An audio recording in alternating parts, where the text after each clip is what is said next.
Welcome to my YouTube channel learning with dignity. My name is Garima. आज हम करेंगे class 9th English NCERT beehive का chapter 4 a truly beautiful mind का second part. इसका first part का link आपको description में मिल जाएगा। So continue the chapter. 9th point, one of the famous papers of 1905 was Einstein's special theory of relativity, according to which time and distance are not absolute. तो famous papers से यहाँ पर refer किया गया है कि जो भी साइंटिस्ट लोग अपनी कोई रिसर्च करते थे उनको लिखकर छपवाते थे, उन्हें फेमस पेपर्स या फिर शोध पत्र बोला जाता था। सन 1905 में छपे प्रसिद्ध शोध पत्रों में से एक शोध पत्र अल्बर्ट आइंस्टाइन का था, जिसका विषय था स्पेशल थ्योरी ऑफ रिलेटिविटी, और जिसके अनुसार समय और दूरी पूर्ण नहीं होते, यानी जो एक साथ और एक तरीके से नहीं चलते। Indeed, two perfectly accurate clock will not continue to show the same time if they come together again after a journey if one of them has been moving very fast related to the other. उदाहरण के तौर पे अगर हम बात करें तो जब दो पूरी तरह से सही घड़ियाँ, एक्यूरेट घड़ियाँ ले लें आप, और अगर एक यात्रा तय करने के बाद उन्हें इकट्ठा कर दिया जाए तो वे घड़ियाँ एक सा समय नहीं दिखाएंगी। अगर एक की तुलना में दूसरी ज़्यादा तेज़ चल रही है तो बिल्कुल भी वो एक सा समय नहीं दिखाएंगी। Followed the world's most famous formula which describe the relationship between mass and energy, और इसी के चलते संसार का सबसे प्रसिद्ध फार्मूला बना था, जो था E=mc², और इसने मास और एनर्जी के बीच में एक संबंध स्थापित किया।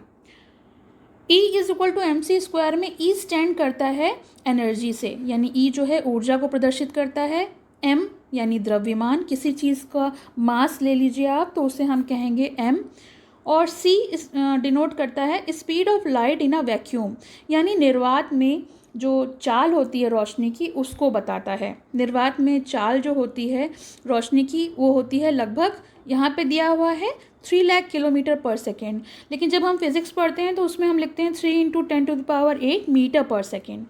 तो आप इसको कैलकुलेट कर सकते हो। इसमें किलोमीटर दिया, 1 किलोमीटर में 1000 मीटर होते हैं, और यहाँ पर 5 ज़ीरो दिए हुए हैं, और 1000 में 3 ज़ीरो होते हैं, टोटल हुए 8 ज़ीरो, यानी 3 × 10⁸ मीटर पर सेकेंड। तो हम इस तरह से लिखते हैं, और उसमें जब कैलकुलेट करते हैं ये फॉर्मूला यूज़ करके तो हम कर सकते हैं, एनर्जी निकाल सकते हैं। यहाँ पर एक ब्लू बॉक्स में दिया हुआ है, when you sit with a nice girl for 2 hours it seem like 2 minute. अगर आप किसी अच्छी लड़की के साथ बैठें 2 घंटे के लिए तो आपको लगेगा कि अभी 2 ही मिनट हुए हैं, क्योंकि वो जो है वो आपके लिए एक अच्छा पल होगा। But when you sit on a hot stove for 2 minutes it seem like 2 hours, that relativity. लेकिन अगर वही आप गर्मी में गर्म तवे पर बैठें 2 मिनट के लिए तो भी आपको वो लगेगा कि जैसे आप 2 घंटे के लिए बैठे हैं, और इसी को रिलेटिविटी कहते हैं। ये अल्बर्ट स्टाइन द्वारा बताया गया है। तो ये तो एक उनका थॉट था जो उन्होंने रिलेटिविटी को एक एग्जाम्पल दिया था। नेक्स्ट हम पढ़ेंगे point 10। While Einstein was solving the most difficult problem in physics, his private life was unraveling. तो जब आइंस्टीन एक काफ़ी कठिन समस्या फिज़िक्स की यानी भौतिकी की सॉल्व कर रहे थे तो उनकी जो प्राइवेट लाइफ थी, जो उनकी फैमिली थी, उसमें भी काफ़ी सारी प्रॉब्लम्स थी, वो फेल हो रही थी। Albert wanted to marry Mileva. मैंने आपको पहले बताया था कि वो मिलेवा से मिले थे, और मिलेवा जो थी वो उनकी गर्लफ्रेंड थी, उनसे उनको प्यार हो गया था, तो वो चाहते थे कि उनसे शादी कर लें जैसे ही उनकी स्टडीज़ फिनिश हो। लेकिन उनकी माँ ऐसा नहीं चाहती थी, वो इसका विरोध करती थी, इसके विरुद्ध थी। She thought Mileva who was 3 years older than her son was too old for him. उनका सोचना था कि मिलेवा उनके बेटे से काफ़ी बड़ी है और उसके लिए सही नहीं है। She was also bothered by Mileva's intelligence. तो जो मिलेवा की जो बुद्धिमत्ता थी, जो इंटेलिजेंस थी, वो भी उन्हें बड़ा परेशान करती थी। She is book like you his mother said. उन्होंने अल्बर्ट आइंस्टाइन से कहा कि वो बिल्कुल तुम्हारी तरह है। मिलेवा जो है उसकी सोच और तुम्हारी सोच बिल्कुल एक सी है। Einstein put the wedding of, और इसीलिए आइंस्टाइन ने उस समय वेडिंग को पोस्टपोन कर दिया, कैंसिल कर दिया। 11th point, the pair finally married in January 1903 and had 2 सन। लेकिन उस जोड़े ने 1903 में जनवरी में फिर मतलब शादी की, और उस समय तो टाल दी थी, लेकिन 1903 में उनकी शादी हो गई और उनके 2 बेटे हुए। But a few years later, लेकिन कुछ सालों के बाद, द मैरिज फ्लैटर्ड, मैरिज जो है वो वीक पड़ने लगी, कमज़ोर पड़ने लगी। Mileva mean while was losing her intellectual ambition, क्योंकि मिलेवा भी बिल्कुल उसी की तरह सोचती थी और वो भी काफ़ी ज़्यादा होशियार थी और उसके भी कुछ एम्बिशन थे लाइफ को लेकर। तो वो जो है उससे काफ़ी दुखी हो गई थी, क्योंकि उसने अपने एम्बिशन को बिल्कुल खो ही दिया था और वो एक अनहैप्पी हाउसवाइफ यानी दुखी गृह स्त्री बन गई थी, जो केवल घर का काम काज देखे, और उसने अपने एम्बिशन को ख़त्म कर दिया था। After years of constant fighting, इसी कारण उनके बीच में काफ़ी लड़ाइयाँ होने लगी थी, और कुछ सालों की लड़ाई के बाद द कपल फाइनली डिवोर्स्ड इन 1919, और 1919 में दोनों ने तलाक ले लिया और वो लोग अलग हो गए। Einstein married his cousin Elsa the same year, और उसी साल आइंस्टाइन ने अपनी चचेरी बहन एल्सा से शादी कर ली। Einstein's new personal chapter concerned with his rise to world fame. In 1915, he had published his general theory of relativity, which provided a new interpretation of gravity. Einstein का एक नया अध्याय जो था वो विश्वव्यापी हुआ और उसने उनको प्रसिद्धि दिलाई। 1915 में उन्होंने अपनी इस प्रतिभा को, यानी ये जो जनरल थ्योरी ऑफ रिलेटिविटी है, उसको छापी, जिसने उन्हें ग्रेविटी को एक नया इंटरप्रिटेशन प्रोवाइड किया। An eclipse of sun is 1919 brought proof that it was accurate. Einstein had correctly calculated in advance to the extent of which the light from fixed star would be deflected through the sun gravitational field. और एक eclipse यानी जो lunar और solar eclipse होते हैं, इसमें solar eclipse की बात की गई है। तो 1919 में सोलर एक्लिप्स यानी सूर्य ग्रहण ने इसकी एक्यूरेसी को, इसकी सत्यता को प्रूव किया, प्रमाणित किया कि ये बिल्कुल सही है, जो थ्योरी दी गई है वो बिल्कुल करेक्ट है। Einstein had correctly calculated in advance, Einstein ने पहले से ही इसको कैलकुलेट कर दिया था बिल्कुल ठीक तरीके से कि किस तरह से जो सूर्य की रोशनी है वो सूर्य के गुरुत्वाकर्षणीय क्षेत्र यानी जो ग्रेविटेशनल एरिया होता है उसके कारण तारों की रोशनी को अपवर्तित यानी दूसरे डायरेक्शन में ले जाएगी, डिफ्लेक्ट कर देगी। The newspaper proclaimed his work as a scientific revolution, और न्यूज़पेपर ने भी इनके इस साइंटिफिक रेवोल्यूशन को प्रोक्लेम किया यानी उसको छापा और उसको काफ़ी प्रसिद्धि मिली। Einstein received the Nobel Prize for Physics in 1921 and he was showered and honored with invitation from all over the world and lauded by the press. Einstein को नोबेल प्राइज़ मिला था फिज़िक्स के लिए 1921 में और उन्हें पूरे विश्व द्वारा सम्मान और आमंत्रण भेजे गए कि उनको मतलब सम्मानित करने के लिए बुलाया गया, जगह जगह पर उनका प्रशंसा की गई, तारीफ़ें हुई और इससे उनको काफ़ी प्रसिद्धि मिली। When the Nazis came to power in Germany in 1933, Einstein immigrated to the United States. और जब 1933 में जर्मनी में नाजीज़ पावर में आए यानी उन्होंने वहाँ पर कब्ज़ा कर लिया, तो आइंस्टीन जो अल्बर्ट आइंस्टीन थे वो यूनाइटेड स्टेट में माइग्रेट कर गए। इमाइग्रेटेड मतलब होता है कि एक जगह से दूसरी जगह चले जाना। 5 years later, the discovery of nuclear fission in Berlin had American physicists in an uproar.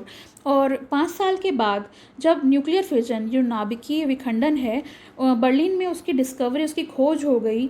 विखंडन होता है किसी चीज़ का टूट जाना, तो न्यूक्लियर फिजन का मतलब कि जो एटम्स थे उनका टूटना जो है वो डिस्कवर कर लिया गया था बर्लिन में। तो जितने भी अमेरिकन फिजिस्ट थे वो काफ़ी अपसेट हो गए थे। Many of them had fled from fascism, और काफ़ी सारे इसी कारण वो जगह छोड़कर चले गए थे, जस्ट एज आइंस्टीन हैड, जैसे कि पहले आइंस्टीन ने छोड़ दिया था। And now they were afraid the Nazis could build and use the atomic bomb, और उनको इस बात का डर था कि अब नाजीज जो हैं वो एटॉमिक बॉम्ब यानी परमाणु बम बना भी लेंगे और उसको वो यूज़ करेंगे, उससे काफ़ी विस्फोट करेंगे और काफ़ी ज़्यादा नुकसान होगा। At the urging of a colleague, Einstein wrote a letter to the American President Franklin D.